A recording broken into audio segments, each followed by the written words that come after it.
Hi, I'm Superintendent Doug Van Zyl, and this is Everything to Know in 194, where our district administration will give you updates on what's happening in our school district.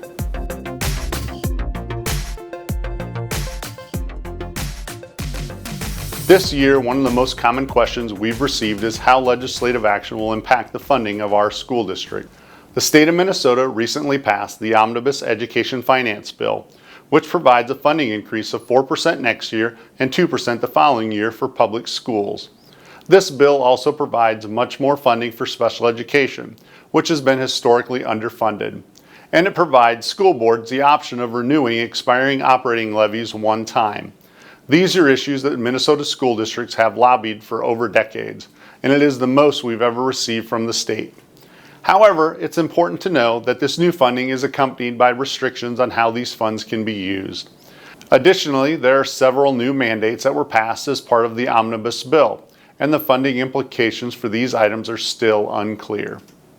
These new mandates include paying unemployment for hourly unlicensed employees through the summer months, which may have unintended consequences on summer programming offerings for our school districts around the state.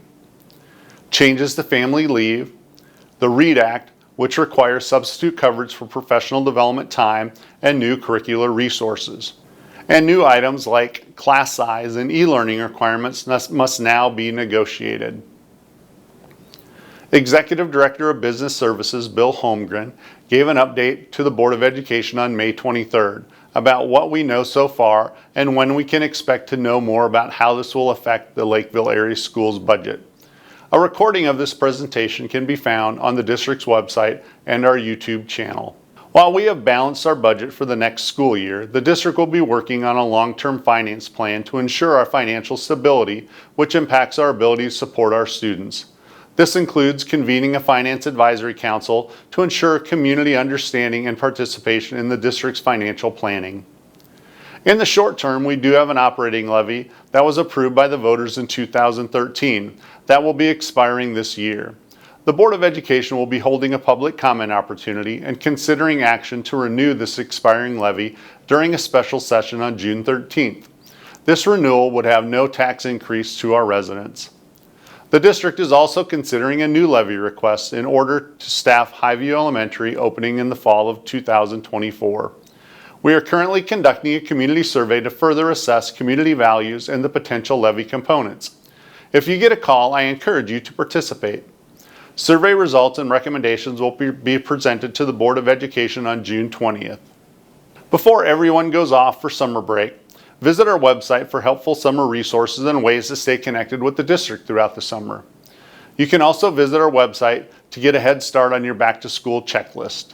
There are also several important updates to be aware of for next school year, including changes to school meals, educational benefits information, updated immunization requirements, and how students will get new iPads next school year to aid their learning. We will continue sharing information about these updates and opportunities throughout the summer, so keep an eye on your inbox. As the school year wraps up, we are celebrating the many accomplishments of our students and staff. We spent the entire month of May celebrating our staff with special recognitions for teachers during Teacher Appreciation Week, which was May 8th through the 12th. We celebrated our 52 retiring staff members who have collectively dedicated approximately 1,228 years of service to this district. Over those years, they have helped shape the next generation of our community. Throughout this school year, we also witnessed a great number of student accomplishments through academics, activities, arts, and athletics, with many students competing at the state and even national level. You can learn more about these incredible accomplishments on our district news webpage. Next week, the graduating class of 2023 will be celebrating their commencement. We are so proud of all of our graduating seniors and wish them the best in the next phase of their lives. Finally, I want to extend my thanks to the whole Lakeville area community for making this a great year and supporting our students. By working and growing together, we're able to ensure the academic, social, civic, and personal readiness for every student. That's what you need to know in 194 today. Have a great summer.